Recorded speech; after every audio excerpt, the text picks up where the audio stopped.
Fazem, esse ano agora, no final do ano, vai fazer 35 anos que eu estou na igreja, na presença do Senhor, e eu me arrependo de não ter chegado na presença do Senhor antes, porque o Evangelho é a única coisa que pode transformar a vida do ser humano. Não há outra resposta a não ser o Evangelho, não há outra esperança, não há outro caminho, não há outra direção a não ser o Senhor Jesus.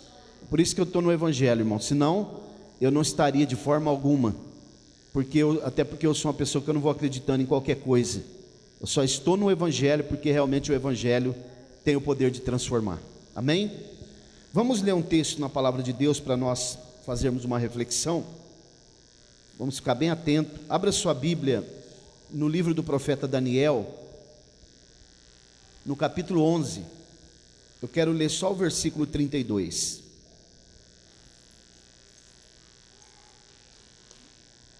Daniel capítulo 11, vamos ler o versículo 32.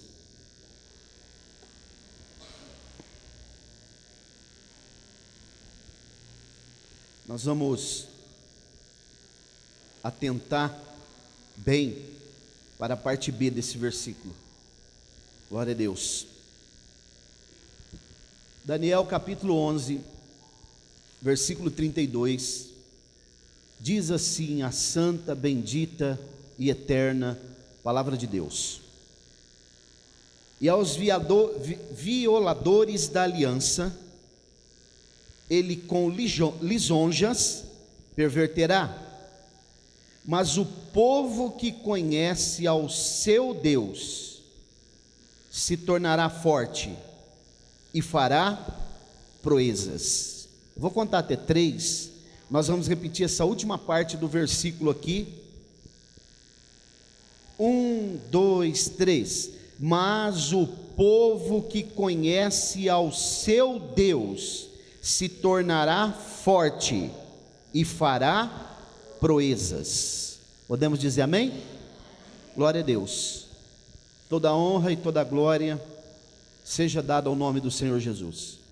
Irmãos, esse texto na palavra de Deus, eu estive meditando nele essa semana, lendo e relendo por várias vezes, e Deus colocou uma palavra no meu coração para esta noite.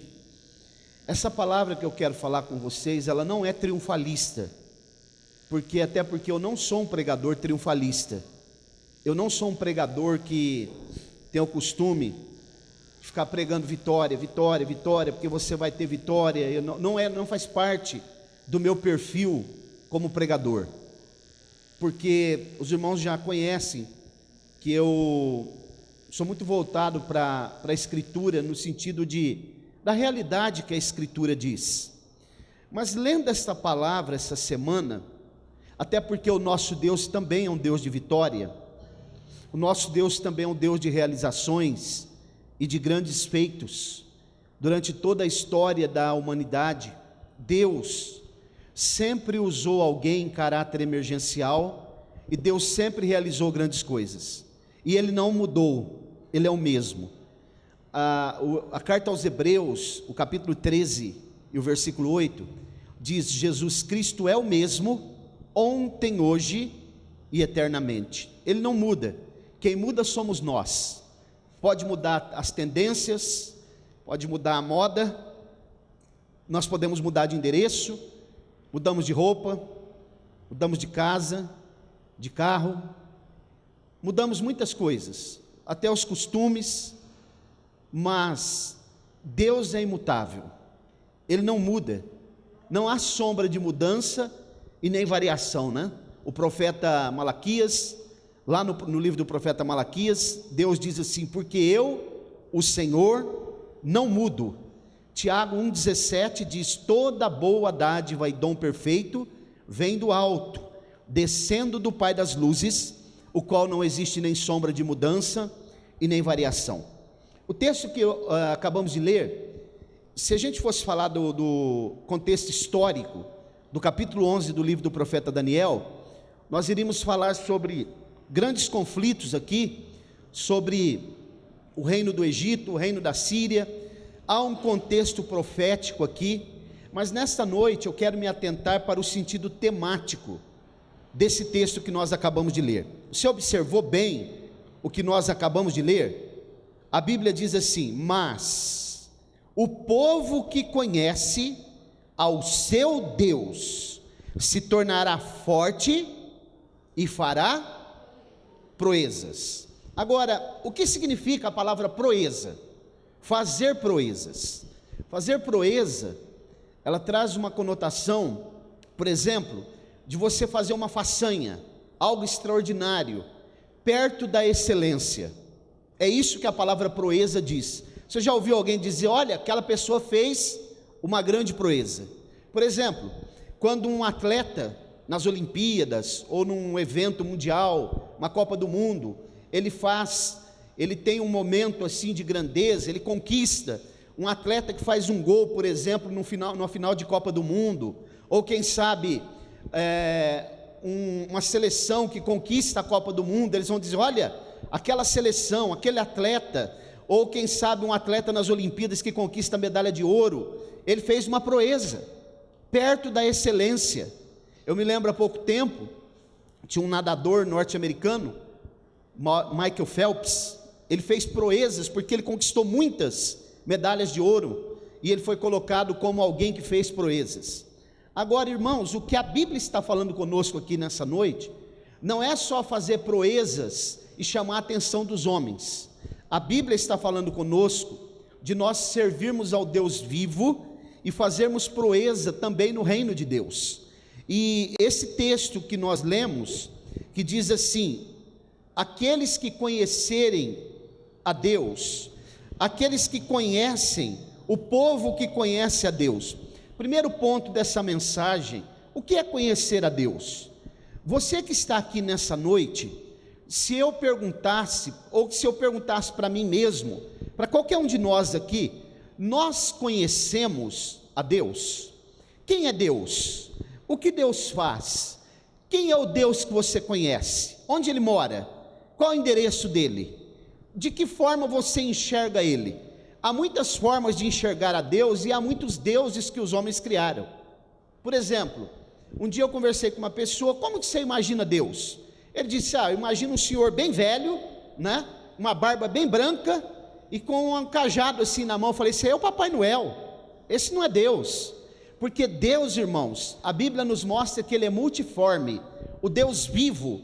A Bíblia diz que Ele está na eternidade, Ele está sentado no trono, e Ele está sentado num trono branco, segundo o que a Bíblia nos mostra.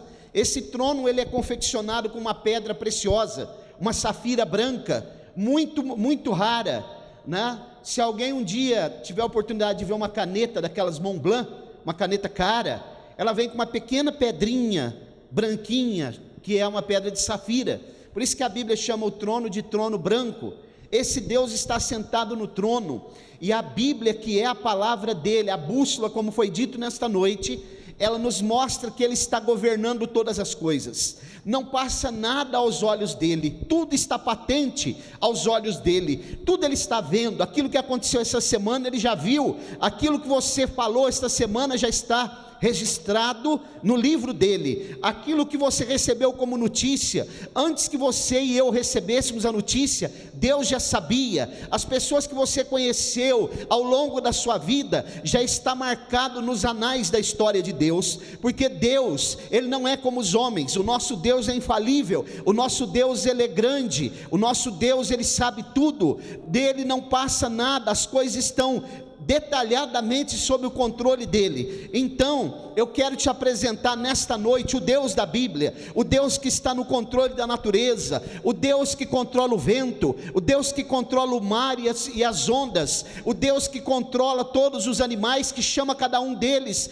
pelo nome, o Deus que chama as estrelas pelo nome, o Deus que é o Senhor do universo, o Deus que conhece você por dentro e por fora, o Deus que te trouxe aqui nesta noite para falar muito perto de você, o Deus que está revelando esta palavra para o meu e para o teu coração nesta noite, o Deus que é o Senhor da vida, e enquanto Ele determina a vida, ninguém pode determinar morte, o Deus que abre e fecha sepultura, o Deus que está no controle da história, o Deus que é o Senhor da história, a própria história, o Deus que trafega pelos corredores da história. Esse é o Deus da Bíblia, o Deus do profeta Daniel, o Deus de Davi, o Deus da nação de Israel, e o Deus de qualquer pessoa que dê entregar o seu coração a Ele e reconhecer que Ele é o Senhor. Se você entrou aqui nesta noite pronto para servir a este Deus, para dizer que você entrega a sua vida para Ele nesta noite, te prepara para ter a certeza que o teu nome será escrito no livro da vida e que Ele cuidará de você nos mínimos detalhes. Esse é o Deus da Bíblia. O Deus da Bíblia não é um Deus fraquinho. O Deus da Bíblia não é um Deus que obedece os homens. O Deus da Bíblia não é um Deus que está à mercê da sorte. O Deus da Bíblia não depende do clima. O Deus da Bíblia, que a Bíblia apresenta, Ele não depende da balança comercial, Ele não depende do dólar, nem do euro, nem do real. O Deus da Bíblia não depende das reuniões que os homens fazem. O Deus da Bíblia não depende de quem será eleito agora no mês de outubro como presidente da República Federativa do Brasil. O Deus da Bíblia não depende dos Estados Unidos da América. O Deus da Bíblia não depende do continente europeu. O Deus da Bíblia não depende da filosofia, das religiões. O Deus que a Bíblia apresenta, Ele não está restrito ao clima. Se estiver nevando, Ele é Deus. Se estiver caindo chuva, Ele é Deus. Se tiver calor extremo, Ele é Deus, porque Ele é Deus no deserto, Ele é Deus no meio da tempestade, Ele é Deus no mar, Ele é Deus na terra, no embaixo da terra, Ele é Deus no céu. E nesta noite Ele está dizendo, se Ele é Deus, Ele tem o controle de todas as coisas, e nós devemos crer sempre nele. Glória a Deus. É apenas um panorama, uma síntese de quem é esse Deus. Esse Deus, Ele não pode ser controlado pelos homens. Esse Deus não depende se eu estou bem ou se eu estou numa situação ruim. Esse Deus que eu estou apresentando para você nessa noite, Ele é um Deus longânimo e misericordioso, mas também é um Deus de justiça. É um Deus que faz justiça, e a Bíblia diz que um dia todo joelho se dobrará e confessará que Ele é o Senhor. A Bíblia diz que um dia Ele julgará os homens com equidade. A Bíblia diz que todos os homens terão que estar diante dEle um dia, e por isso que nós, os evangélicos, a igreja, nós pregamos sobre Ele. Ele tem um nome, esse Deus. Se você ler o nome dEle no Antigo Testamento, Ele é chamado de pronomes de Jeová, Jeová ou Yahvé. Por exemplo, quando Moisés estava no Monte Sinai, e ele recebeu uma manifestação desse Deus, através de uma planta no deserto, que ficou incandescente, mas não se consumiu. Ele perguntou para Moisés, quem é o Senhor? Aliás, Moisés pergunta para ele, quem é o Senhor? Quem eu devo dizer que está me mandando ir ao Egito? E ele disse assim, diga que eu sou. E Moisés a princípio não entendeu, como pode alguém chamar eu sou? Mas o que ele queria dizer é o seguinte, como ele tem pronomes, ele estava querendo dizer que quando Moisés, o povo de Israel, precisasse de um momento de paz, ele seria chamado de Jeová Shalom, o Deus da paz. Quando eles precisassem, por exemplo, de uma cura, de uma enfermidade, o seu nome seria Jeová Rafá, o Senhor que sara. Quando eles precisassem, por exemplo, de alguém que os representasse com muita equidade, com força, ele seria chamado de Jeová Nissi, o Senhor é a minha bandeira. Ele nos representa aonde quer que nós estejamos, Ele está pronto para nos representar, e nós também representamos Ele nessa terra. Também quando eles precisassem, por exemplo, de justiça, que eles se sentissem injustiçados, Ele poderia ser chamado de Jeová Tsikenu, o Senhor da justiça, o Deus da minha justiça, e assim por diante. Agora, se você olhar para o Novo Testamento, quem é esse Deus? O nome dele tem 5 letras, Jesus, o carpinteiro de Nazaré, aquele que nasceu em Belém, em Efrata, a menor cidade de Belém. Esse é o nosso Deus, é o Deus que nós pregamos, é o Deus que nós cremos, é o Deus que nós louvamos, o Deus que nós exaltamos, o Deus que responde às orações, o Deus que fala conosco, o Deus Deus que não pode nos visitar no sonho, o Deus que tem capacidade para fazer aquilo que os homens não têm. Se você ainda não conhece Ele, nesta noite eu te apresento o nome dele, Jesus Cristo, para que você possa entender quem é o Deus da Bíblia. Glória a Deus. Pois bem, então nós já conhecemos Ele. A Bíblia diz assim no livro do profeta Oséias: conheçamos e prossigamos em conhecer o Senhor. É necessário conhecê-lo, porque o próprio profeta Oséias, ele diz assim: o meu povo morreu porque lhe faltou conhecimento. Um dia, Jesus estava diante dos saduceus, uma das principais seitas dos dias de Jesus, e ele disse para ele: vocês estão errando por não conhecer as Escrituras e nem o poder de Deus. Você percebeu o versículo que nós lemos? Diz assim: mas o povo que conhece o seu Deus se tornará forte e fará proezas. Quer se tornar forte? Quer fazer proezas? Eu te apresentei quem é o Deus da Bíblia essa noite. Esse é o Senhor Jeová, o Senhor Jesus, o Espírito Santo. Ele também é Deus. Não são três deuses, é um Deus só em três pessoas.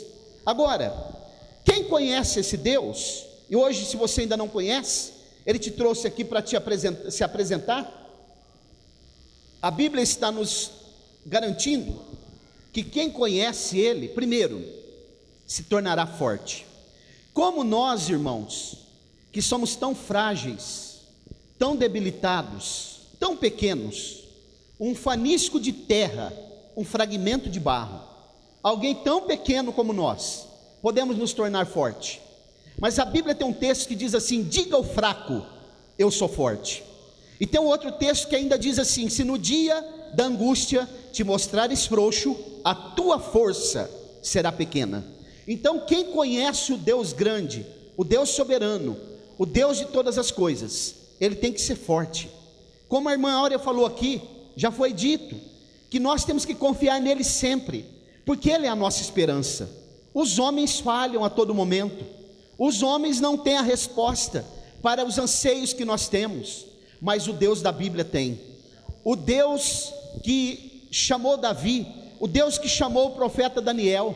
Daniel foi para a Babilônia ser escravo aos 18 anos de idade, mas quando esse homem tinha 85 anos, a Bíblia diz que ele foi lançado na cova dos leões, e esses leões estavam famintos, mas ele passou a noite toda. O Deus da Bíblia, o Deus de Daniel, enviou um anjo e fechou a boca dos leões, e a Bíblia diz que no outro dia pela manhã o rei nem dormiu, e quando o rei foi até a cova dos leões e disse: Daniel, servo do Deus vivo, acaso o teu Deus tenha te livrado dos leões? E a Bíblia diz no capítulo 6 e o versículo 23 do livro do profeta Daniel, que Deus livrou ele, os leões não comeram, devoraram ele, porque ele creu que o seu Deus poderia livrá-lo. Se você crê nesse Deus nessa noite, não é triunfalismo, é o que a Bíblia diz: Deus te fará forte, Deus te fortalecerá, Deus fortalecerá a tua família, Deus fortalecerá a tua casa, Deus visitará pessoas aqui nesta noite que estão em outras cidades,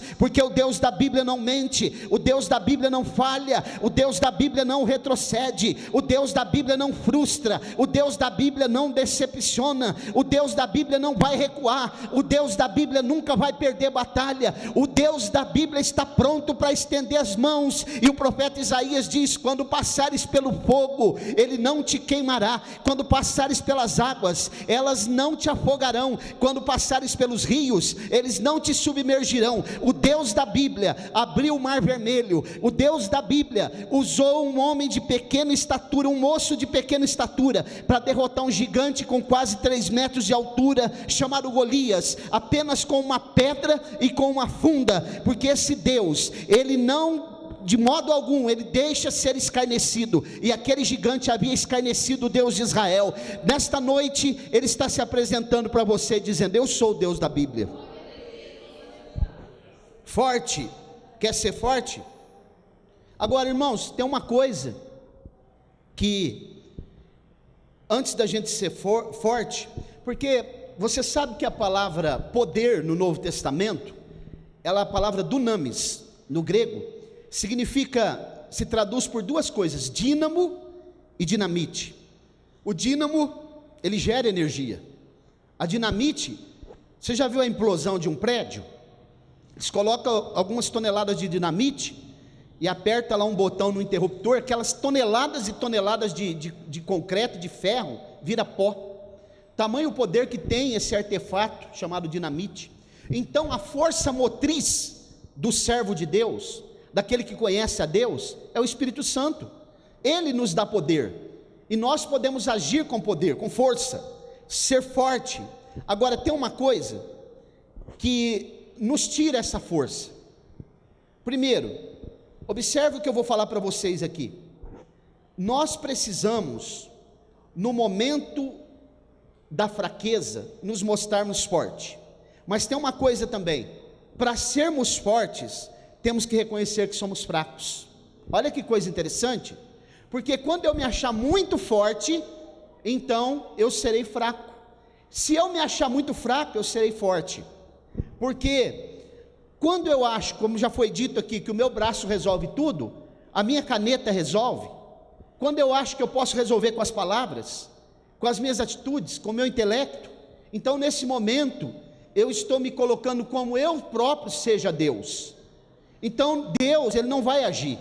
Mas quando eu me mostrar forte na fraqueza, e eu reconhecer: Senhor, eu sou forte porque o Senhor me fortalece, todas as coisas eu posso, o apóstolo Paulo diz, naquele que me fortalece. Você está fraco aí nessa noite? O Senhor quer te fortalecer. Você precisa ser levantado, Ele te toma pela mão e te levanta. Glória a Deus. Esta noite é noite de oportunidade de você conhecer esse Deus. Agora eu fiquei pensando uma coisa, que existem algumas coisas que roubam essa nossa força. Por exemplo, o temor.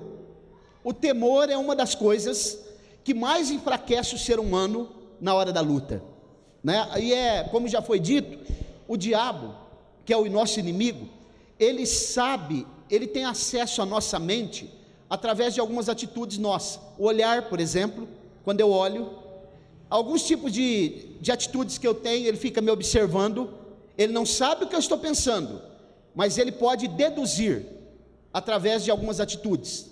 E se eu me mostrar muito debilitado, muito fraco, esse momento ele vai pegar, porque ele é oportunista, ele vai procurando momentos para minar nossas forças. Então o temor, o medo, né, vai fazer com que o ladrão de sonhos, o ladrão, estou até aparecendo os pregadores aí triunfalistas, né? O ladrão de projetos, aquilo que nós anelamos, ele é especialista em roubar essas coisas. E ele vai usar o momento que nós estamos com mais medo para nos dar insegurança. A Bíblia fala de uma passagem que Jesus estava orando no monte, e de repente os discípulos estavam no mar, no barco, e começou uma tempestade no meio do mar. E a Bíblia diz que Jesus vem andando por sobre as águas, e de longe eles olharam e pensaram que era um fantasma. E o apóstolo Pedro disse: Senhor, se é o Senhor, manda que eu vá ao seu encontro. E Jesus disse: venha, Pedro. E a Bíblia diz que quando Pedro foi andando, olhando somente para o Senhor, ele estava andando com segurança. Mas de repente o medo, o temor tomou conta do apóstolo Pedro, e ele começou a afundar porque ele tirou os olhos de Jesus. E a Bíblia diz que ele pediu: Senhor, me socorre. E o Senhor tomou ele pela mão e disse: Pedro, homem de pouca fé, porque nós precisamos, o temor é algo que ele nos gela. Você já ouviu pessoas dizer assim: eu fiquei paralisado, eu fiquei com tanto medo, que eu fiquei paralisado, eu não tive ação. O medo tem a capacidade de tirar toda a nossa fortaleza, tudo aquilo que nós sentimos. Dá uma olhada, se puder projetar aí, por favor, Danilo, Jeremias 27:11, olha o que a Bíblia diz nesse texto, em Jeremias capítulo 27, o versículo 11, observem o que diz a palavra de Deus. O Senhor está nos instruindo aqui nessa noite, glória a Deus. Mas a nação que meter o seu pescoço sob o jugo do rei de Babilônia e o servir, eu a deixarei na sua terra, diz o Senhor, e lavrá-la-á e habitará nela. Jeremias 27:11. Agora vamos colocar um outro texto, Provérbios 16:3. Observe esse texto. O que é o jugo? O que é algo que pode nos tirar a nossa força? O jugo é aquela canga que coloca nos bois, para que os bois andem junto, para que eles possam tracionar junto, eles possam tracionar o carro de boi junto. Então tem uma canga, né, para fortalecer os bois. Entrega ao Senhor as tuas obras, e os teus desígnios serão estabelecidos. O que quer dizer isso? Não é mensagem triunfalista, viu? Mais uma vez. Mas essa semana, eu estava ouvindo um pregador, é o pastor José Satiro, que ele mora na Colômbia. E esse pastor José Satiro, ele é uma referência para o meu ministério, porque ele é um missionário que ele saiu da cidade de Tupã, ele morava no porão na cidade de Tupã, e ele foi para a Colômbia, e já faz muitos anos que ele está lá, e Deus realizou uma grande obra através da vida desse homem. Ele foi com a mala e 2 crianças e a esposa. Ele ficou 10 anos na Colômbia, irmãos, vendendo o almoço para comprar a janta, para os irmãos terem uma ideia. Agora hoje, já se passaram mais de 30 anos, 40 anos, mais de 40 anos, e hoje lá existe uma igreja, aproximadamente com 60 mil crentes, que Deus usou aquele homem para realizar. Mas ele teve muitos medos, muitas dificuldades, e na mensagem que o pastor José Satiro estava pregando, ele até pregou sobre Davi. Ele disse que um dia ele estava na praia, ele tinha 13 anos, escute bem o que eu vou dizer para você nessa noite. Ele tinha 13 anos, e ele empurrando, ele vendia pão, ele estava empurrando os irmãos se lembram daquelas carrocinhas, que vendia pão antigamente? Ela era tipo de uma bicicleta, mas ela também era uma carroça que se empurrava, e ele entregava, o pai dele fazia os pães, lá na cidade de Maceió, em Alagoas, ele fazia os pães e ele ia vender, e ele estava voltando, já era por volta de 1h da tarde, ele tinha 13 anos, e ele estava voltando pela praia, e ele disse, eu estava descalço, e eu estava andando na areia da praia, porque era mais fresco do que as pedras das ruas de Maceió, e eu parei de frente à praia, todo suado, cansado de entregar os pães, e ele parou assim, de frente para o mar, e perguntou assim, quem controla o mar? Quem é que controla o mar? E ele já ia na igreja com seu pai. Aí, dentro do coração dele, algo falou assim, você sabe quem controla o mar? E ele disse assim, mas o que eu poderei ser? Um garoto entregando pão com uma carrocinha dessa? O que eu vou poder ser? E aquela voz disse para ele assim, o que você quiser, desde que você entregue todos os teus desígnios, todas as tuas obras nas minhas mãos, e eu estabelecerei aquilo que o desejo do teu coração quer.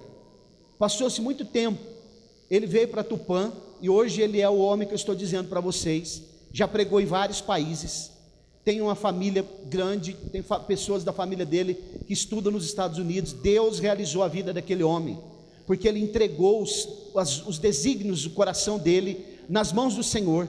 Ele conheceu esse Deus. Se você está conhecendo esse Deus hoje é noite oportuna para Ele transformar a tua vida. Hoje é noite oportuna para Deus reescrever a tua história. Hoje Deus pode virar a página da tua história. Olha que beleza o pastor Mauro pregando uma mensagem dessa, hein? Nem parece, né? Mas observe, eu estou indo já para o fim. Então, primeira coisa, nós precisamos reconhecer que a grandeza está em Deus, a fortaleza está em Deus, e que nós não podemos sem Ele. Diga nessa noite, aí, você pode dizer no teu pensamento, Senhor, eu nada posso sem o Senhor. O Senhor tem e eu não tenho. O Senhor é e eu não sou. O Senhor pode e eu não posso. O Senhor sabe e eu não sei, porque o Senhor vai realizar aquilo que o teu coração deseja, se realmente for algo bom para a sua vida, porque Deus não realiza nada que o nosso coração quer, se não for algo bom para nós.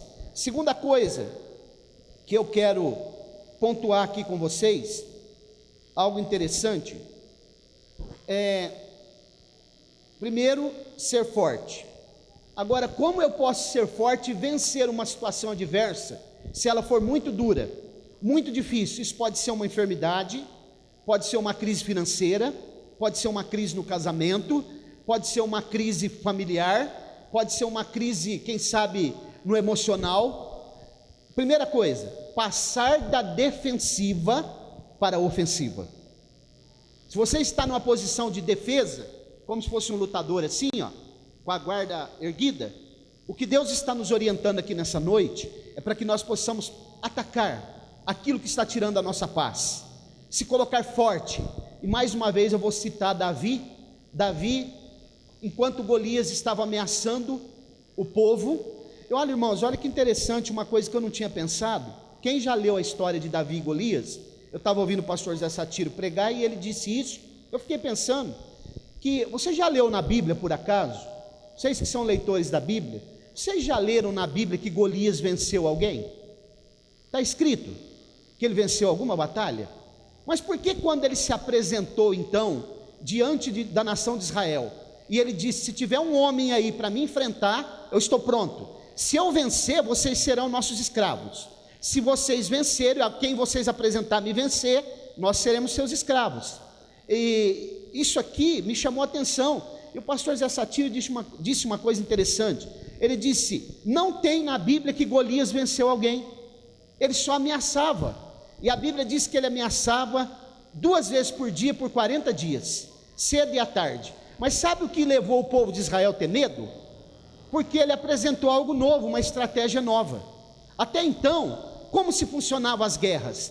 A guerra era corpo a corpo, exército contra exército. Ele apresentou algo diferente. Ele disse: agora não, eu vou lutar com um homem que vocês apresentarem. É uma estratégia nova. Aquilo apavorou, aquilo paralisou o povo de Israel, até o rei Saul. Mas quando Davi chegou, Davi conhecia o Deus de Israel. Davi conhecia o Deus que deu força para ele vencer um urso e vencer um leão para proteger as ovelhas. Davi era acostumado a ter experiência com o Deus de Israel no deserto, enquanto ele cuidava das ovelhas. E quando ele chegou e ele ouviu aquele rumor, ele disse assim: irmãos, quem é esse incircunciso para desafiar o Deus de Israel? Em outras palavras, ele está dizendo: quem conhece a Deus somos nós que somos temente a Deus.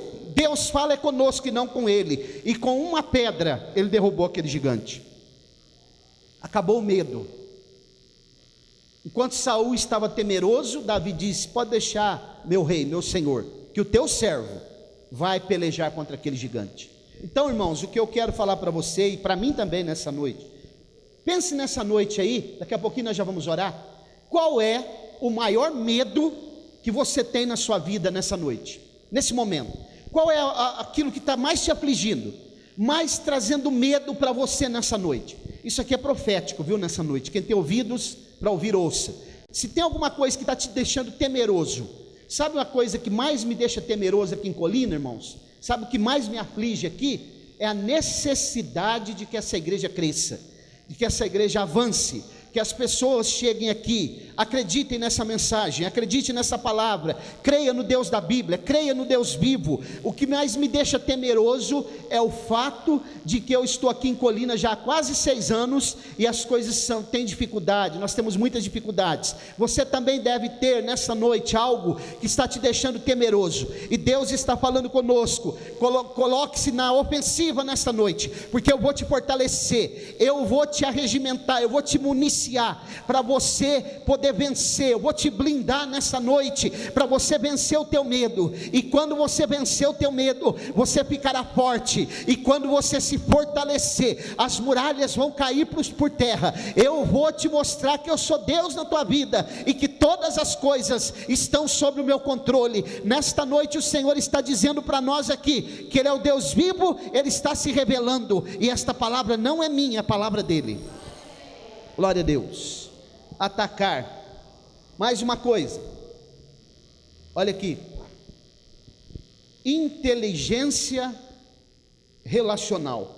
Você sabe o que é inteligência relacional? Inteligência relacional significa o seguinte: agregar valores àquilo que nós já conhecemos. Por exemplo, eu sou pastor de igreja há quase 20 anos já, há mais de 15 anos. Então, existem muitas coisas que eu já conheço, mas todos os dias nós estamos aprendendo algo novo. Todos os dias nós podemos agregar valores àquilo que nós já conhecemos. Tem alguma coisa que você já conhece? Eu acredito que todos que estão aqui nessa noite já tem alguma coisa que você aprendeu.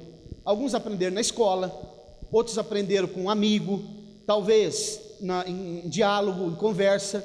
Deus está falando conosco para nós agregarmos valores, aquilo que nós já conhecemos, porque na medida que eu vou agregando valor, isso pode ser profissional, pode ser na vida familiar, também eu vou ampliando os caminhos, eu vou ampliando as situações para que eu possa avançar. É mais uma coisa. E por último, agora isso aqui é muito importante, é o último tópico: criar sinergia nas relações. O que é sinergia? Alianças. Fazer alianças com as pessoas certas. Projeta aí, por favor, Danilo, um texto, Gênesis 14, 13. Daqui a pouquinho eu já vou orar para a gente terminar. Olha o que a Bíblia vai nos mostrar aqui nessa noite. Isso aqui é fabuloso, é muito profundo. Em Gênesis 14, 13, olha o que está escrito: então veio um que escapara e contou a Abrão, o hebreu. Ora, este habitava junto dos carvalhais de Manre, o amorreu, irmão de Escol e Aner. Estes eram aliados de Abraão. Uma outra tradução fala confederados de Abraão. Você percebeu quem eram os aliados, as alianças que Abraão fez? Eu fui estudar o nome desses 3 personagens para ver o que significava, porque às vezes nós fazemos alianças com pessoas erradas. Existem pessoas que elas não servem para aliança conosco, porque elas não têm nada para nos oferecer. Eu não estou falando de coisas financeiras, não. Eu estou falando de valores. Eu estou falando de experiências que nós precisamos. Quem eram os aliados? 3, né? O primeiro, como que ele chamava? Manre. Você sabe o que significa a palavra Manre? Significa riqueza. E eu não estou falando apenas de riqueza financeira. Pode ser também? Pode. Mas não é teologia da prosperidade que eu estou pregando. Riqueza, ela envolve muitas coisas. Tem pessoas, por exemplo, que são ricas de esperança. Tem pessoas que são ricas de paz. Tem pessoas que são ricas, quem sabe, no momento de aconselhar alguém. Você já percebeu que tem pessoas que elas são tão pobres monetariamente, mas são ricas na alma? Pessoas que você conversa. Um dia, irmãos, lá em Tupã, eu fui visitar uma mulher, uma irmã da igreja, e ela já estava em estado terminal. Aquela mulher ia morrer. E eu entrei, foi eu e um outro pastor. E quando eu entrei no hospital, fui chegando no hospital, Danilo, eu pensei assim: agora eu vou entrar lá e eu vou ler um salmo para aquela mulher e vou fazer uma oração. E aquela mulher vai se sentir reconfortada. Irmãos, como eu me equivoquei. Quando eu entrei, que eu me aproximei do leito assim onde ela estava, ela falou assim: a paz do Senhor, pastores. E ela começou a falar conosco. E ao invés de eu confortar aquela mulher, ela começou a me confortar. E o outro pastor que estava comigo me olhou assim, e eu fiquei pensando: meu Deus, eu entrei aqui para fazer uma oração. Nós oramos com ela, mas aquela mulher cantou um hino, orou conosco, e eu saí de lá confortado. E naquela mesma noite ela passou para a eternidade. O Senhor recolheu ela. Aquela mulher era rica na sua alma, ela estava preparada para encontrar com o Senhor. E Deus me mostrou naquele dia: você que precisa de uma lição, é ela que vai te trazer uma palavra, não é você, porque Deus estava na vida daquela mulher. Ela conhecia o Deus de Israel, ela estava fortalecida, ela estava forte, cheia de esperança. E naquele momento eu fiquei pensando: meu Deus, por que o Senhor não me deu o privilégio de conhecer essa mulher antes, para eu fazer uma aliança com ela? Faça aliança com pessoas. Isso se chama sinergia nas relações. Olha o outro aqui, irmão de Escol. Não tem nada a ver com cerveja não, viu? Escol. Essa palavra Escol significa cacho de uva. Você sabe por que tomou esse nome, Escol, cacho de uva? Por causa daquele cacho de uva bonito, né, grande, que foi achado na terra quando Moisés mandou que os espias fossem ver. Tinha um cacho de uva muito grande lá, bonito, o fruto da terra era muito bom. E na Bíblia, uva, videira, plantação de uva, fala de Jesus. Ele diz em João 15: eu sou a videira verdadeira, vós sois as varas. E videira, uva, produz vinho. Vinho na Bíblia simboliza alegria. Se você entrou triste aqui nessa noite, Jesus tem alegria para você. Se você entrou fraco, Jesus te fortalece. Se você entrou sem esperança, Jesus te renova a tua esperança. Se você entrou sem paz nessa noite, Ele é o príncipe da paz. Ele te traz a paz que excede todo o entendimento. Se você entrou aqui nesta noite abatido, Jesus é aquele que pode renovar tuas forças. Está escrito em Isaías 40:31: os que esperam no Senhor renovarão as suas forças, subirão com asas como águias, correrão e não se cansarão, caminharão e não se fadigarão. E para terminar, Aner, esses 3 homens eram aliados de Abraão. Essa palavra Aner significa alguém que é forte, alguém que é másculo, forte. Era um homem mesmo, daqueles homens avantajados, forte, pronto para a guerra. Então significa que eu preciso fazer aliança com pessoas que me tragam palavras de fortalecimento, nunca palavras negativas, palavras de fortalecimento. Alguém que nos anime no momento da angústia, no momento que nós estivermos abatidos, sem esperança. Alguém que nos traga uma palavra de ânimo, uma palavra que nos dê, que nós possamos recobrar nossas forças novamente e recomeçar a caminhada. Faça aliança com pessoas que te aconselhem, pessoas que têm a vida com Deus, pessoas que você sabe que tem a vida no altar, pessoas que você sabe que são tementes a Deus e que têm coisas boas para agregar para você. Quantos entenderam essa palavra e pode dizer amém? Coloque-se de pé, por favor, vamos orar. Glória a Deus.